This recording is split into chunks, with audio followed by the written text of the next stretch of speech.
mañana en esta mesa de Pasaron Cosas y estamos en el tramo final de esta mañana y estamos recibiendo a la Asociación de Funcionarios de la Institución Nacional de Derechos Humanos y Defensoría del Pueblo, que en este momento están, podemos decir, en conflicto con el Consejo, que fue elegido en el 2022 por un caso de censura sobre un material de un podcast sobre la memoria.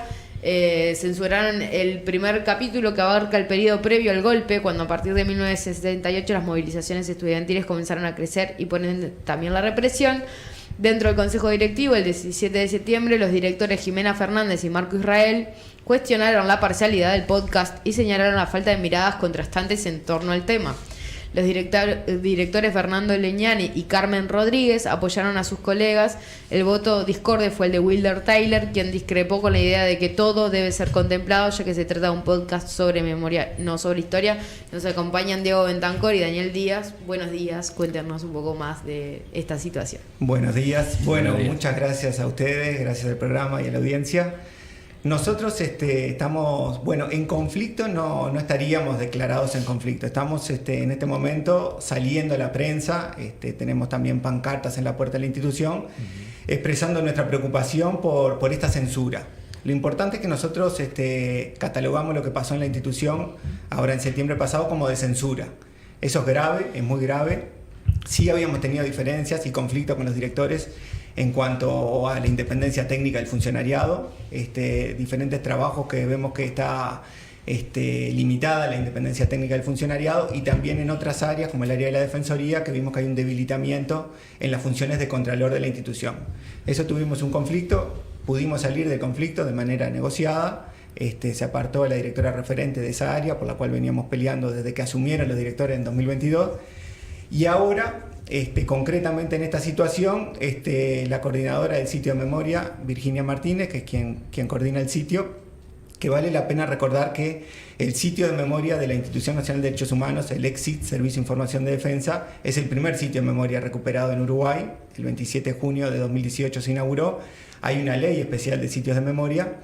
Y en ese contexto, Virginia no solo hace el trabajo de visitas guiadas a estudiantes, liceos, profesores, cualquier persona del público en general, ahora abrimos recientemente el patrimonio, sino que también hace investigación, producción, sube archivos, creó la página web del sitio, y en este caso hizo un trabajo que lo planificó a comienzos de año, o a finales, mejor dicho, del 2023, lo presentó al Consejo, el Consejo lo aprobó, y cuando terminó el trabajo, el Consejo Directivo lo censuró.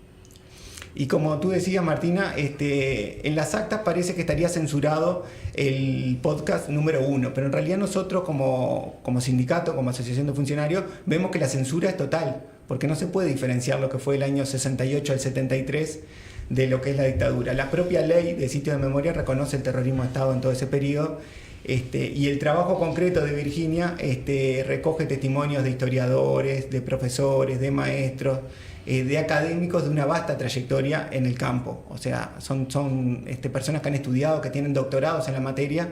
Entonces es un trabajo muy sólido y se tendría que haber respetado dicho trabajo, y los directores, por la discusión que nosotros vemos que procesaron en el Consejo Directivo en septiembre, parten de anécdotas personales, que no vivieron en el periodo, que habría que mostrar posiciones de lo que sería hoy la socialdemocracia. Tienen problemas especialmente con ese periodo del 68 al 73, que les cuesta entender el trabajo que hizo Virginia y lo importante de ese periodo en cuanto a la educación, que es el trabajo, ¿no? O sea, cómo se empezó a deteriorar la educación en el proyecto de la dictadura. Capaz que ahí complementar ahí lo que dice Diego, es que nosotros como sindicato entendemos que estamos frente a una decisión arbitraria del Consejo Directivo. ¿Por qué arbitraria? Porque en definitiva el trabajo de Virginia Martínez lo que hace es contar con un respaldo sólido de un montón de académicos que trabajan en temas y que traen un consenso, ¿no?, con respecto a estos temas, y una mirada en base a información empírica, a datos de archivo, a entrevista, que es lo que de alguna manera intenta transmitir esta serie de 3 podcasts que, como decía Diego, están los 3 puestos como en cuestión, ¿no? Porque no se puede entender uno sin entender los otros. Entonces, cuando uno lee la fundamentación, que no deja de ser un acto administrativo de una institución del Estado, esa fundamentación es una fundamentación en clave de historias y vivencias personales. Sí, me parece que yo no estuve en el país, o yo no recuerdo, no tengo el mismo recuerdo, no tengo la misma vivencia. Lo cual para nosotros es gravísimo porque, bueno, desconoce el trabajo de un montón de historiadores y ahí aparece esta reivindicación que traía Diego del respeto por el trabajo técnico, porque lo que estamos discutiendo acá es un trabajo que tiene un fundamento técnico, que hay, de alguna manera, si lo que el Consejo entiende es que faltan otras miradas, bueno, ¿cuáles serían esas otras miradas? ¿Qué información deberíamos complementar para que fuera algo que el Consejo aprobara? Eso no aparece ni en la entrevista a la presidenta, ni en las actas que se publican, simplemente aparece una referencia a historias y vivencias personales. Nosotros creemos que eso es un acto de censura y que transforma ese acto administrativo en un acto arbitrario, ¿no? Porque no tiene una fundamentación. Sí, yo les quería consultar esto de, bueno, hay una ley que sustenta los sitios de memoria, hay un reconocimiento en esa ley de este periodo. Ustedes dicen que esto es un cambio arbitrario y que se da en el marco de este Consejo Directivo que inició en 2022 y que yo recuerdo que fue muy discutido en el Parlamento en su momento la elección de ese consejo, porque básicamente las organizaciones sociales decían que cada partido estaba presentando como un consejero, que lo que terminaba pasando que no se eligió un consejo directivo como se venía eligiendo anteriormente. ¿Eso es así? ¿Cómo sigue esa situación sobre el consejo directivo? Sí, ahí quizás es verdad lo que vos hacés referencia de la ley, ¿no? Ahí hay dos artículos importantes de la ley de sitio, que es el 5 y el 7, ¿no? Que es el que habla sobre la investigación y sobre el rol. O sea, este podcast se enmarca en ese trabajo, en un trabajo que está de alguna manera cumpliendo con lo que la ley dispone, ¿no? Entonces eso es como una primera cuestión. Obviamente nosotros estamos al tanto de lo que ha sido la postura de las organizaciones de la sociedad civil. Nosotros hemos compartido la preocupación con respecto al mecanismo de elección y creemos que sí, que este tipo de decisiones bueno, claramente no responden a criterios técnicos, ¿no? Acá no hay una discusión técnica sobre esto, porque no aparece en esa discusión, porque para que sea una discusión técnica del otro lado tienen que haber argumentos técnicos. Seguro. Que te permita entrar en diálogo. Entonces acá no hay argumentos técnicos, entonces sí, es una decisión política de este Consejo Directivo de no permitir que se difunda un material que da cuenta de todo ese periodo histórico y sin el cual, como decimos, es imposible entender lo que sigue. Diego, ¿y cómo se sigue? Es decir, la institución toma esta resolución por mayoría en base, en este caso, amparado en cuestiones puramente personales, opiniones, sí, como cualquiera puede tener, sin el rigor técnico estás diciendo tú. ¿Y cómo se sigue? ¿O queda así saldado? Queda así porque tengo mayoría. Bueno, esa es una pregunta muy interesante, porque cuando uno desencadena una protesta pública, como en este caso, espera que también se abran los caminos de diálogo, de encuentro, y que se pueda encontrarle una solución a un tema muy complejo, ¿no? Porque la censura está dada, vemos que es muy difícil que el Consejo Directivo, por decisiones pasadas, revierta esa decisión. Ya nos pasó, por ejemplo, en el conflicto que ustedes habrán visto, y les agradecemos si también difundieron en su momento. Nosotros tuvimos con el área de Defensoría un problema bastante complejo con las funciones de Contralor, cómo se venían rezagando las funciones de Contralor de la institución, de señalar al Estado de posibles vulneraciones de derechos humanos. Capaz que la sociedad ha visto que la institución está menos presente hoy en día en polémicas con el gobierno de turno. Sí, vemos que lo que puede pasar es que las organizaciones y las redes de sitios de memoria presionen al Consejo Directivo para que se conozcan los podcasts. Porque el artículo 7 que mencionaba Daniel dice propiciar de la ley de sitios de memoria, no de la institución. Pero vale la pena recordar que la institución convive con un sitio de memoria, que es el primer sitio de memoria. Me parece que ese tema es el que obviaron los directores al tomar este tipo de decisión arbitraria.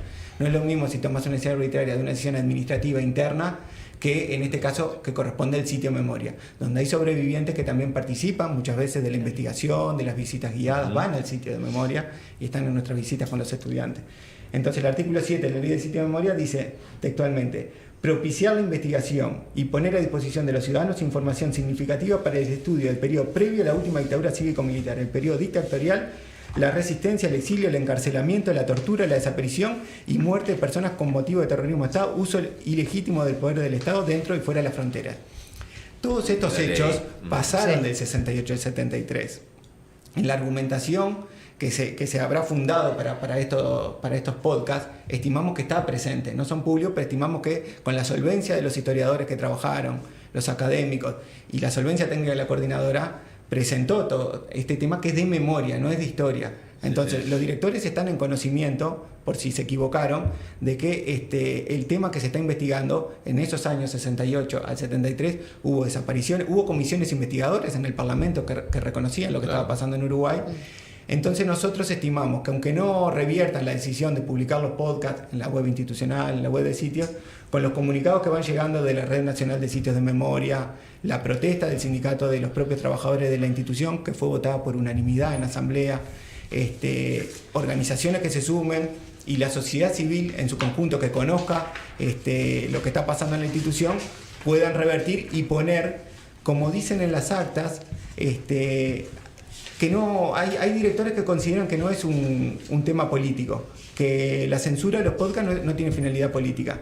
Se trata de un debate intelectual. Bueno, si se trata de un debate intelectual, tendrían que abrir la posibilidad que se conozcan los podcasts y que lo argumenten intelectuales. O ellos, que no lo hicieron en su discusión, poner debates intelectuales, o sea, poner argumentos arriba de la mesa, que es lo que no pasó hasta el momento. Quería consultarle si es el primer caso donde se da un hecho de censura o de cuestionamiento sobre la independencia técnica dentro de la institución de derechos humanos.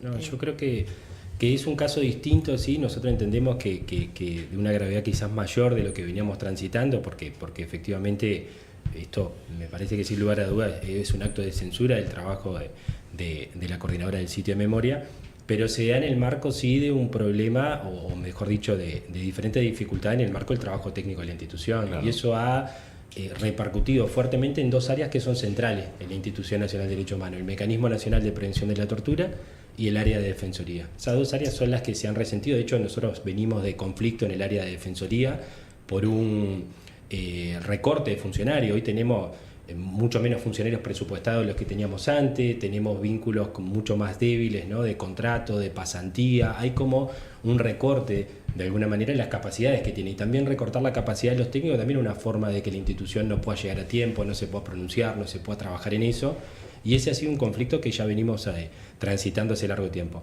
Y luego después con el trabajo del mecanismo, nosotros como sindicato hemos planteado el tema de que la institución frente a determinadas situaciones tiene la obligación legal de pronunciarse, por ejemplo, en el tema de las cárceles, ¿no?, que para nosotros fue central, y eso nos llevó también a otro cuestionamiento por parte de las autoridades de la institución de derechos humanos. O sea, sí, el tema del trabajo técnico y las garantías para el trabajo técnico es un tema de conflicto hoy en la institución que viene ya hace tiempo, sí. Bueno, esperamos que este conflicto se resuelva. Bueno, conflicto no, que este caso de censura se resuelva y que sean publicados los podcasts, por lo menos para seguir trabajando en esto, que es la memoria, que es un compromiso de toda la sociedad uruguaya. Y bueno, y acompañamos a ustedes en este momento de la Institución Nacional de Derechos Humanos. Les agradecemos, nos estamos quedando sin tiempo, les agradecemos haber estado por acá y esperemos seguir esta situación para ver cómo se resuelve. Muchas gracias a ustedes por la invitación. Muchas gracias.